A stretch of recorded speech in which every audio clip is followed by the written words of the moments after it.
नमस्कार दोस्तों, आप सभी का फिर से स्वागत है हमारे YouTube चैनल भक्ति भूमि में। भगवान शिव माता पार्वती से कहते हैं इंसान को अपने कालचक्र से कैसे बचा जाए। फिर माता पार्वती कहती हैं, हे देवों के देव महादेव, आपसे अच्छा कौन बता सकता है, क्योंकि आप तो खुद कालों के काल महाकाल हो। फिर भगवान शिव कहते हैं, हे प्रिय, आज मैं आपको कहानियों के माध्यम से बताऊंगा कि इंसान अपने कालचक्र से कैसे बच पाएगा।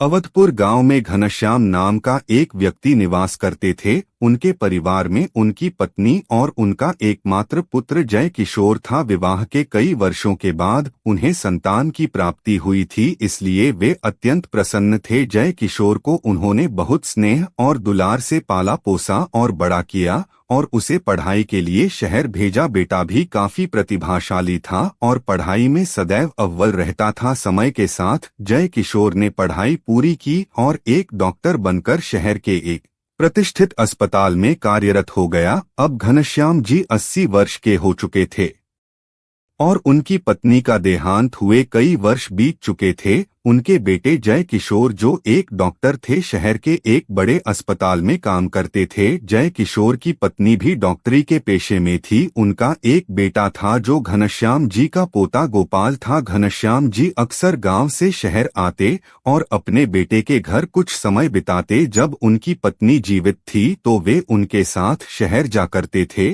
और उनके निधन के बाद भी वे आज अपने बेटे से मिलने शहर आए थे। स्टेशन के बाहर अपने बेटे का इंतजार करते हुए जैसे ही उन्होंने अपने बेटे को देखा, उनका दिल खुशी से भर गया। बेटा उनका सामान उठाकर चल दिया। बेटे ने उनकी मदद करनी चाहिए, लेकिन घनश्याम जी को किसी मदद की आवश्यकता नहीं थी। वे बोले, चलो चलो मैं आ रहा हूँ, और वे दोनों गाड़ी का इंतजार करने लगे। गाड़ी के पास पहुँच ही ड्राइवर ने उनका बैग ले लिया और उसे गाड़ी में रख दिया। जय किशोर ने अपने पिता से कहा, बाबूजी, अब आप गाड़ी में बैठ जाइए, मैं अस्पताल से आधे घंटे में वापस आ जाऊंगा। कुछ मरीजों का देखना जरूरी है।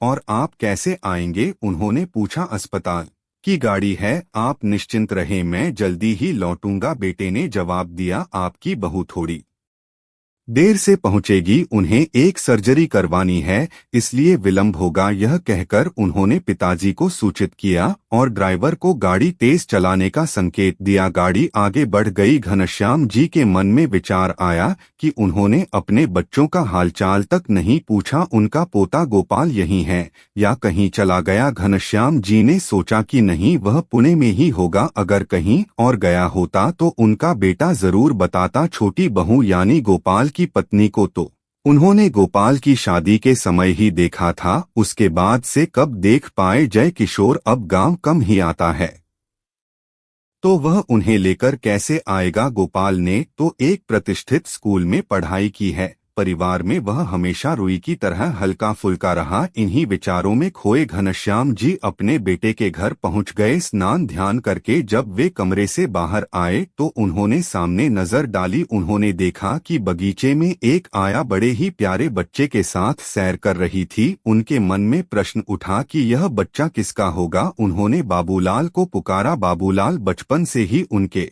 बेटे के यहाँ काम कर रहा था और अब उसे अस्पताल में भी नौकरी मिल गई थी, लेकिन वह अभी भी उनके यहाँ ही रहता था। घनश्याम जी ने हमेशा उसे अपने बच्चे की तरह माना और वह भी उन्हें बाबा कहकर बुलाता था। क्या हुक्म है बाबा, वह बच्चा कौन है, घनश्याम जी ने पूछा। वह हमारा ही बच्चा है, गोपाल जी का बेटा है, बाबूलाल ने खुशी से उत्तर दिया। घनश्याम जी हैरान हो गए जब उन्हें पता चला कि मेरे गोपाल का लड़का है। जी हाँ, आपका पर पोता है, वह भी इतना बड़ा हो चुका है। अभी इस साल को पूरा होने में 4 महीने बाकी हैं, वह तो 7 महीने और कुछ दिनों का है। घनश्याम जी को बहुत दुख और आश्चर्य हुआ, इतनी बड़ी खुशखबरी और उन के खबर तक नहीं, पर उस वक्त वे अपनी उदासी और हैरानी को भूलकर जल्दी से बगीचे की ओर भागे। बच्चे को गले लगाने की उत्कंठा ने उन्हें बेचैन कर दिया। उन्होंने बच्चे को उठाने के लिए अपने हाथ फैला दिए। बच्चा उन्हें घूरता रहा। घनश्याम जी भी बच्चे को देखकर मंत्रमुग्ध हो गए। उनकी आंखें नम हो गई। बच्चे ने उनकी ओर घूरते हुए मुस्कान बिखेरी, लेकिन हंसते हंसते वह रो पड़ा। आया ने कहा, बाबा बच्चा अब सोने वाला है,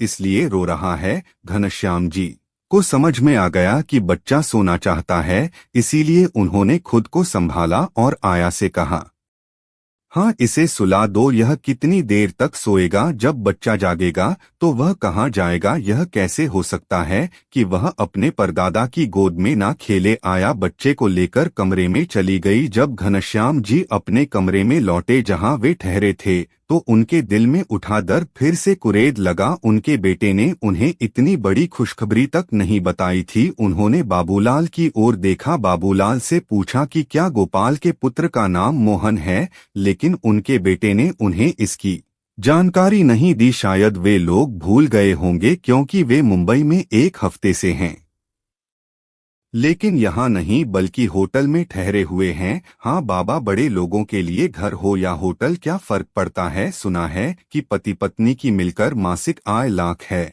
और यह आया भी बच्चे के साथ होटल में रहती थी। एक दिन मैडम ने गोपाल मोहन जी और छोटी मैडम को डिनर पर बुलाया था, और वे लोग आए भी थे। आज सुबह आया ने कार से बच्चे को छोड़ दिया। अब उनका आगे का क्या कार्यक्रम है पता नहीं। बाबूलाल ने उन्हें कुछ ऐसी बात बताई जिसे वे हजम नहीं कर पा रहे थे।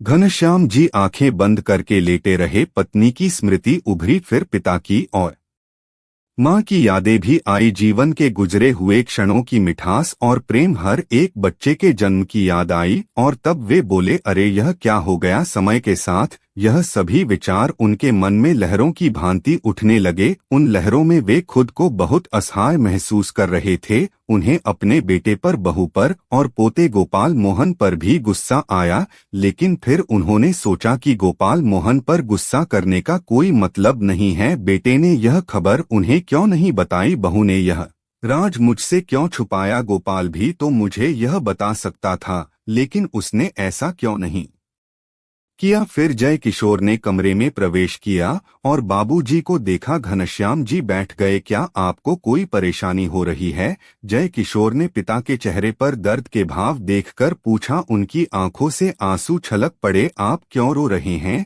जय किशोर ने पिता को रोते हुए देखकर हैरानी जताई। मैं क्यों रो रहा हूँ? गोपाल के यहाँ बेटा हुआ है और मुझे इसकी खबर तक नहीं है। वो तो बात यह है कि ज्योतिषी ने सबको यह बताने से मना किया था। बेटा, ज्योतिष जी अगर ऐसा कहा है तो जरूर कोई वजह होगी, इसलिए किसी को नहीं बताया गया। बेटे, तुम तो डॉक्टर हो, विज्ञान की पढ़ाई की है, और तुम्हारी यह सोच सही है। सच में लोग सही कहते हैं कि यह व्यापार का युग है। बाबूजी, आप इसे इतना गंभीरता से क्यों ले रहे हैं?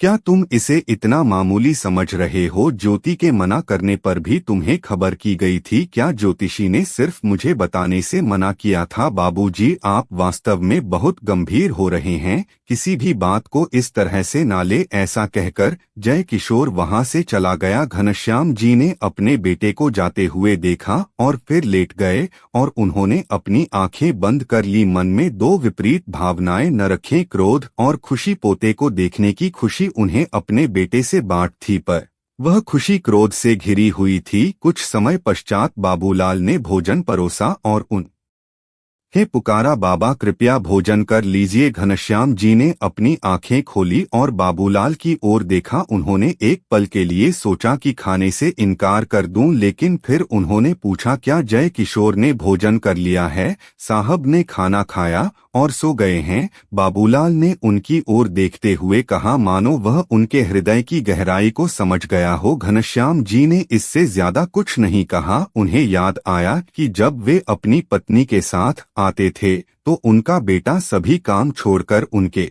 साथ ही भोजन करता था, जबकि पत्नी और बहू बैठी रहती थी। यह पिता पुत्र दोनों साथ में भोजन किया करते थे। बातों का सिलसिला लगातार बना रहता था। घनश्याम जी ने सोचा यह सब उनकी पत्नी की संवाद कुशलता का ही परिणाम था। उनके देहांत के बाद अनगिनत बार लोग आए पर अब वह बातचीत कहीं नहीं थी। यही विचार करते हुए उन्होंने भोजन किया और हाथ धोए फिर वे बिस्तर पर लेट गए। शाम को उनकी नींद खुली और उनके मन में हंसी भी आई। इसका कारण यह था कि थोड़ी देर पहले ही वे सपने में अपने पर पोते के साथ खेल रहे थे। उन्हें इस बात पर गुस्सा आ रहा था कि वे गोपाल के बेटे का नाम नहीं पूछ पाए। बच्चे को प्यार करने की इच्छा से उनके दिल में ममता की लहरें उठने लगी। उन्होंने बाबूलाल को पुकारा। हाँ बाबा। बाबूलाल उनके पास आकर खड़े हो गए। मेरे पोते को बुला लाओ, मैं अब उसके साथ थोड़ी देर खेलना चाहूँ। वो लोग तो पुणे जा चुके हैं।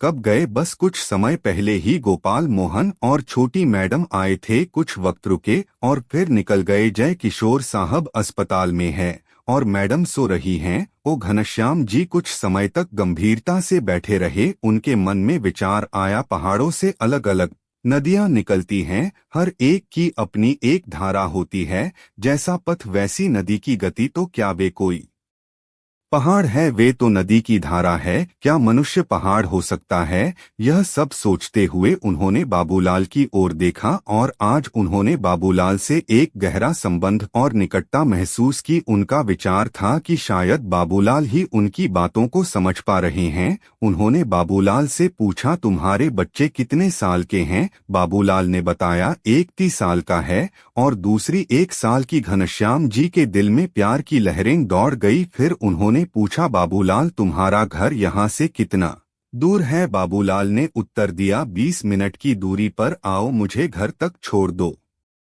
मुझे बच्चों के साथ खेलने की इच्छा हो रही है। मैं भी उनका बाबा हूँ। यह नहीं हो सकता कि हम कल जाएं, क्योंकि कल मैं गांव वापस चला जाऊंगा। इस पर बाबूलाल बहुत खुश हुए। वे दोनों बाबूलाल के घर पहुँचे और वहां उन्होंने बच्चों के साथ बहुत देर तक खेला। ऐसा प्रतीत होता था जैसे वे खुद भी बच्चे बन गए हो। वे देर रात तक अपने पुत्र के घर लौट आए। जब दूसरे दिन सवेरे बेटा और बहू काम पर निकल गए तो घनश्याम जी बिना किसी को कुछ कहे गांव की ओर चले गए। जब बेटा घर वापस आया तो बाबूलाल ने उसे सूचित किया कि उनके पिता गांव वापस चले गए हैं। पिता के इस प्रकार बिना सूचना के चले जाने से जय किशोर को काफी आघात पहुंचा, लेकिन उन्होंने समझ लिया कि पिता उनसे नाराज है। फिर अगले कुछ दिनों में अपने सभी जरूरी काम निपटा कर जय किशोर अपनी पत्नी के साथ पिता के गांव पहुंच गया। जब घनश्याम जी ने अपने बेटे को अचानक सामने पाया तो उन्होंने सभी कड़वाहट और शिकवे भुला दिए। पिता पुत्र का यह संगम सभी शिकायतों को दूर बहा ले गया। 1 सप्ताह गांव में गुजारने के बाद जय किशोर वापस चला गया। घनश्याम जी का मन अब बड़ा ही सुकून से भरा था और वे बहुत प्रसन्न महसूस कर रहे थे। उनकी आशा थी कि उनका बेटा भविष्य में भी इसी प्रकार उनसे मिलने आता रहेगा। लेकिन उसी गांव की एक महिला देवकी है। देवकी अपना पूरा दिन घरेलू कामों में जैसे गांव की अन्य महिलाएं बिताती थी। उसका एक बेटा था जो गांव में ही खड़ी मेहनत करता था। बेटा अक्सर अपनी माँ से कहता कि वह उसे काम के लिए किसी बड़े शहर में जाने दे, लेकिन देवकी चाहती थी कि वह उसके पास ही रहे। बेटा भी माँ की बात मानता और गांव में ही काम करता रहता। देवकी की एक आदत थी कि वह जब भी खाना बनाती एक अतिरिक्त रोटी बनाकर अपने घर की खिड़की पर रख देती थी। उसका विश्वास था कि जिसे भी इस रोटी की आवश्यकता होगी वह इसे ले जाएगा। एक साधु बाबा थे जो प्रतिदिन देवकी के घर के सामने आते और खिड़की पर रखी रोटी को उठा ले जाते थे। जब भी वे रोटी उठाते कहते कि जो बुराई तुम करोगे वह तुम्हारे पास ही रहेगी और जो अच्छाई करोगे वो तुम्हारे पास वापस आएगी। साधु बाबा हर दिन ऐसे ही रोटी ले जाते और वही शब्द दोहराते हुए चले जाते। देवकी उनकी इस बात पर कभी ध्यान नहीं देती थी और समय इसी तरह से गुजरता रहा। एक दिन देवकी के पुत्र ने फिर से बड़े शहर जाकर पैसे कमाने की इच्छा जताई। तो देवकी ने उसे अनुमति दे दी। हालांकि आज उसका पुत्र दृढ़ संकल्पित था कि वह शहर अवश्य जाएगा। उसने कहा, माँ मुझे जाने दो, तभी हम इस दरिद्रता से मुक्त हो पाएंगे। बेटे की जिद के सामने देवकी ने हार मान ली और उसे बड़े शहर जाने की अनुमति दे दी। अगले दिन सवेरे ही उसका पुत्र शहर के लिए निकल पड़ा। अब देवकी घर में अकेली रह गई। वह रोजाना की भांति अपने कामों में व्यस्त रहती और एक रोटी बनाकर खिड़की पर रख देती अपने पुत्र की याद में। यहाँ हर दिन वह साधु आता है, रोटी लेता है और कहता है कि जो बुराई तुम करोगे वह तुम्हारे पास ही रहेगी और जो अच्छाई करोगे वह तुम्हारे पास पास वापस आएगी। जब देवकी ने उसकी बातों पर गौर किया तो उसे यह बात थोड़ी अजीब लगी। उसने सोचा कि यह साधु रोज मुझसे रोटी तो ले जाता है, लेकिन बदले में मेरे लिए कुछ भी अच्छा नहीं कहता। इसने कभी मुझे धन्यवाद नहीं दिया और ना ही कभी मुझे कोई दुआ या आशीर्वाद दिया। बस यह अजीब सी बात कहकर चला जाता है जिसका कोई मतलब ही नहीं बनता। यह क्रम कुछ दिनों तक जारी रहा। अब देवकी को उस फकीर की बातों से खींच होने लगी थी। एक दिन वह फकीर से इतनी खफा हो गई कि उसने सोचा इस बाबा से निजात पानी ही होगी। उसके दिल में गुस्सा उमड़ रहा था। गुस्से में देवकी ने जहरीली रोटी बना डाली और उसे खिड़की पर रख दिया। रोटी को खिड़की पर रखते ही उसके मन में विचार आया कि मैं क्या करने जा रही हूँ, क्या मैं वाकई किसी की जान लेने जा रही हूँ। उसने फौरन वह जहरीली रोटी खिड़की से उठाई और उसकी जगह एक स्वच्छ और ताज़ी रोटी रख दी। कुछ समय बाद वह साधु रोज की भांति आए और खिड़की से रोटी ली और उसी वाक्य को दोहराया कि जो बुराई तुम करोगे वह तुम्हारे पास ही रहेगी और तुम्हारे अच्छे कर्म तुम्हें वापस मिलेंगे। देवकी ने यह सुना पर अनसुनी कर दी और अंदर चली गई। अंदर जाकर वह अपने बेटे की याद में खो गई। अभी कुछ ही दिन हुए थे उसे घर छोड़े हुए, ना तो उसकी कोई खबर आई थी और ना ही यह पता था कि वह कहाँ है और कैसे हैं। अचानक उसे अपने घर के दरवाजे पर जोर से खटखटाहट की आवाज सुनाई दी। जब उसने दरवाजा खोला तो उसका बेटा सामने खड़ा था।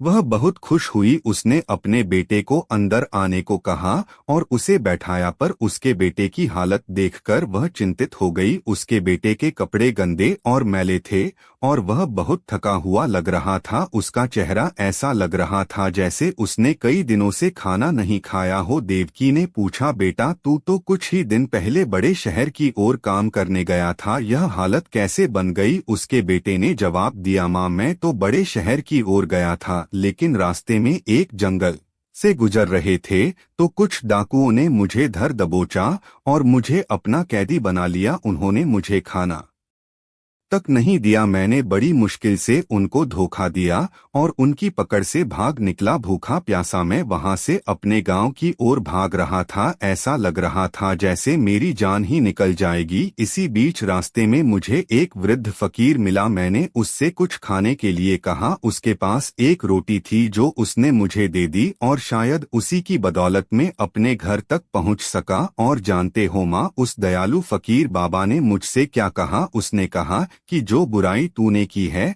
वह तेरे पास ही रहेगी और जो अच्छाई की है वो लौटकर तुझे जरूर मिलेगी। यह सुनकर माँ ने तुरंत अपने सीने पर हाथ रखा और भगवान शिव का ढेर सारा धन्यवाद किया कि आज उन्होंने वह जहरीली रोटी खिड़की पर नहीं रखी और उन्हें फकीर की उस बात का अर्थ भी स्पष्ट हो गया कि तुम्हारा किया हुआ भला तुम्हारे पास वापस आ ही जाता है। फिर भगवान शिव कहते हैं, इसलिए कभी भी जीवन में अच्छे कर्म करना ना छोड़े, क्योंकि यह काल चक्र निश्चित है कि आपके द्वारा किए गए अच्छे कर्म आपके पास किसी न किसी तरह से वापस लौट कर आते हैं। उम्मीद करते हैं कि आपको इस वीडियो से कुछ नया जरूर सीखने को मिला होगा। आपको वीडियो कैसी लगी हमें कमेंट बॉक्स में जरूर बताएं। अगर वीडियो के दौरान मुझसे कोई गलती हो गई हो तो मैं माफी चाहता हूँ। दोस्तों मिलते हैं एक नई वीडियो में नई जानकारी के साथ। धन्यवाद।